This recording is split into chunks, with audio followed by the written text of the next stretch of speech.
The Thompson family had a reputation to maintain.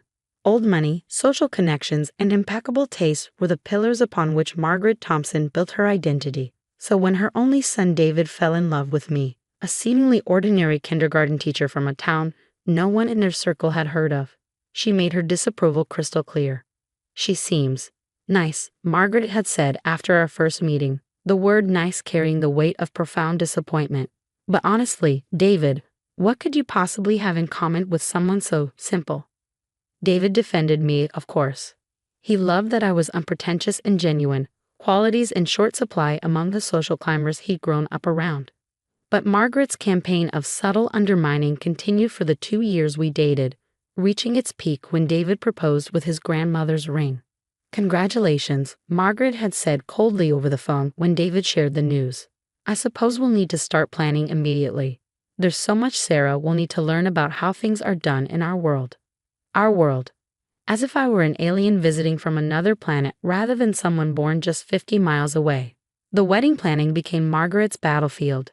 Every decision, the venue, the caterer, the flowers, became an opportunity to highlight the gulf between my limited experience and the Thompson family standards. I tried to remain gracious, reminding myself that this was about marrying David, not winning his mother's approval. Then came the dress shopping expedition. Margaret had insisted we visit an exclusive bridal salon in the city where, she informed me, Thompson women had been selecting their wedding gowns for generations. The appointment had been scheduled months in advance, and Margaret had arranged for several of her closest friends to accompany us. Women whose names regularly appeared in society pages and charity gala photographs. "It's tradition," she explained when I suggested keeping the shopping party smaller. "These women have known David since he was a child. Their opinion matters." What she really meant, of course, was that my opinion mattered less. The salon was exactly as intimidating as I'd expected, all crystal chandeliers and champagne flutes, with gowns displayed like museum pieces. The owner greeted Margaret with air kisses and exclamations about how long it had been since they'd seen each other.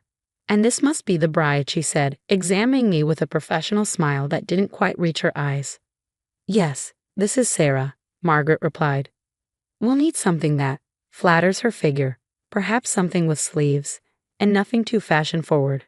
Something classic to elevate her natural simplicity." I bit my tongue as the salon staff measured me and discussed my challenging proportions as if I weren't present. Margaret's friends sipped champagne and reminisced about their own wedding dresses, each apparently more exquisite than the last.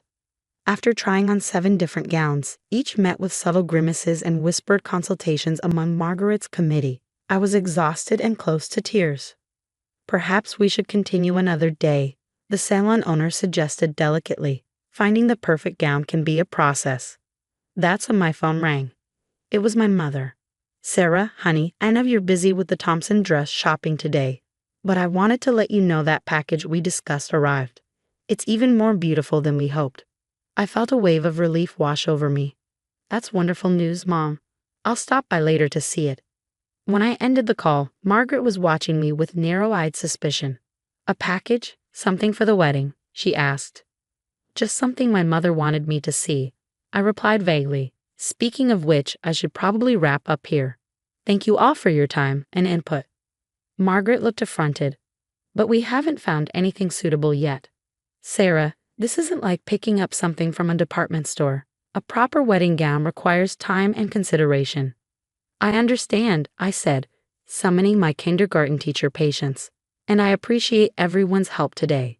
But I think I need some time to reflect on the options." 2 weeks later, Margaret called an emergency meeting at her home to discuss what she termed concerning developments with the wedding planning.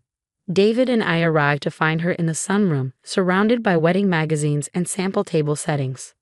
"Sarah," she began without preamble, "I've heard disturbing rumors that you've purchased a wedding dress without proper consultation. Some off-the-rack item from a boutique in your hometown?" I took a deep breath. "I have found my dress, yes." Margaret's perfectly manicured hand fluttered to her throat. "But we haven't approved anything.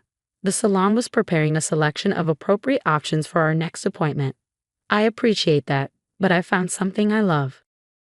"Well," Margaret said with forced brightness, "I'm sure it's nice. Perhaps we can have it altered by professionals to make it more suitable." Where did you find this dress? Actually, it was my mother who found it. Margaret exchanged knowing glances with her friend Beatrice, who had apparently been summoned for moral support. I see. Well, that explains a lot. I'm sure your mother meant well, but she couldn't possibly understand the standards expected at a Thompson wedding. David, who had been unusually quiet, finally spoke up. Mom, I'm sure Sarah's dress is beautiful, and ultimately, it's her decision. Of course it is, Margaret replied with a tight smile. I simply want to make sure Sarah doesn't feel uncomfortable when she's standing next to proper society brides in their photos. People notice these things. Perhaps, Beatrice suggested with fake helpfulness, we could see this dress, just to get a sense of what alterations might be needed. I hesitated, then nodded. Actually, I brought it with me today. I thought you might want to see it. Margaret's eyebrows shot up in surprise. You brought it here? Today? It's in the car. I'll go get it. When I returned carrying a garment bag, Margaret had composed herself, clearly prepared to be diplomatic about whatever fashion disaster she expected to emerge. David squeezed my hand reassuringly as I unzipped the bag. The dress that emerged was a masterpiece of understated elegance, an ivory silk column with delicate beadwork along the neckline and a subtle train. Even on the hanger, it was clearly something special. What a shame your family couldn't afford something better, my future mother-in-law sneered, examining my wedding dress with obvious disappointment. Everyone will know you don't belong in our circle. I stayed silent as she continued her critique. It looks like a discount store knockoff, she declared, reaching for the collar. The beadwork is clumsy, and this silk is clearly synthetic. When she flipped the collar to check the label, her face went completely white. This is impossible. Because there, on the designer label, was a name even Margaret Thompson approached with reverence. Alessandra Ricci, the Italian designer whose creations were worn by royalty and whose waiting list was years long. There must be some mistake, he stammered. This can't be authentic. How would you possibly? It's genuine, I confirmed quietly. A gift from my godmother. Your godmother? Beatrice echoed incredulously. Who exactly is your godmother? Before I could answer, the doorbell rang. David went to answer it, returning moments later with my mother and a woman Margaret clearly recognized immediately. Elena? Margaret gasped, rising to her feet. Elena Ricci, what are you doing here? The woman who entered, elegant, silver-haired, dressed in simple but exquisite linen, smiled warmly. Maggie Thompson, it's been 30 years? Still intimidating young brides, I see. Some things never change. My mother stepped forward, squeezing my shoulders supportively. I believe you've been getting to know my daughter, though perhaps not as well as you thought. Margaret looked between them in growing confusion. I don't understand. How do you know Elena Ricci? Elena, the Elena Ricci, sister of Alessandra and co-founder of their fashion empire, laughed lightly. Catherine and I were roommates at university before I moved back to Milan. She was the first American to model for our early collections. Model? Margaret repeated weakly, staring at my mother, the kindergarten teacher's aide from a small town who apparently had an entirely different past than the one Margaret had assumed. Just for a few years, my mother said modestly, before I met Sarah's father and decided to move back home. But Elena and I remained close. She's Sarah's godmother, and when she heard about the wedding, I insisted on designing her dress personally, Elena finished. Catherine was like a sister during those early struggling years. Her daughter is family. Margaret sank back into her chair, speechless for perhaps the first time in her life. Her friend Beatrice was staring at my mother with newfound fascination. You're Catherine Jensen, the face of Ricci's breakthrough '89 collection. I still have those magazine spreads. You disappeared from the fashion world so suddenly. My mother smiled. I found another calling, one that made me happier than the fashion world ever did. I felt David's arm slip around my waist as we watched his mother attempting to recalibrate everything she thought she knew. So you see, Margaret, I said gently, while I appreciate your guidance with the wedding planning, I do have some resources of my own. And more importantly, I know exactly who I am and where I come from, even if you've made some incorrect assumptions. The silence that followed was broken by Elena, who clapped her hands decisively. Shall we discuss the rest of the wedding party? I've brought some sample designs for the mother of the groom. Something that would complement Sarah's dress beautifully, Maggie, if you're interested." 2 days later, David and I were having dinner at my parents' modest but comfortable home. The home where I'd grown up, surrounded by photographs of my mother's brief but significant modeling career alongside pictures of school plays and soccer tournaments. "I've never seen my mother speechless before," David marveled, helping my father grill vegetables in the backyard. "She's been almost deferential since meeting your mom and Elena." My father laughed. "Catherine has that effect on people when they discover her past. She never made a big deal of it. That's not her style. But she was quite something in her day. Still is." I called from the patio table where I was helping my mother set up dinner. My mother smiled. "The funny thing is, Margaret and I probably would have found common ground if she'd bothered to ask rather than assume. We both left high-profile worlds to focus on family. We both value education and community. But she was so busy sizing me up for where I fit in her social hierarchy that she never saw me at all." The wedding planning shifted dramatically after what David jokingly called the dress revelation. Margaret didn't exactly become warm, but her approach changed from condescension to careful respect. She consulted rather than dictated, and occasionally even deferred to my mother's connections, which turned out to include not just Elena Ritchie but several other notable figures from her previous life. On the day of the wedding, as my mother helped me into the exquisite dress that had caused such a stir, I reflected on the unexpected gift Margaret's snobbery had delivered, the chance to bridge two parts of my family history and to claim my own identity in the process. "You know," my mother said, adjusting my veil, "in all my years wearing runway creations, I never felt as beautiful in a dress as I know you will today. Because today you're marrying for love, not for appearance." When I walked down the aisle toward David, I passed Margaret in the front row. For once, her focus wasn't on how things looked to others or whether standards were being maintained. Instead, there were tears in her eyes as she watched her son's face light up at the sight of me. At the reception, Elena Ritchie raised a toast that perfectly captured the journey we'd all taken. "To David and Sarah, and to the two families joining today. May you all discover, as I have throughout my career, that true elegance comes not from labels or pedigrees, but from authenticity, kindness, and the courage to see beyond first impressions." Margaret, seated beside Elena at the head table, actually clinked glasses with my mother at these words. Later, as David and I danced under the stars, he whispered, "You know what my favorite part of that dress is?" "What?" I asked, expecting him to comment on the exquisite beadwork or perfect fit. "That underneath all its fancy pedigree, it's being worn by the down-to-earth kindergarten teacher I fell in love with. The one who knows exactly who she is, with or without designer labels."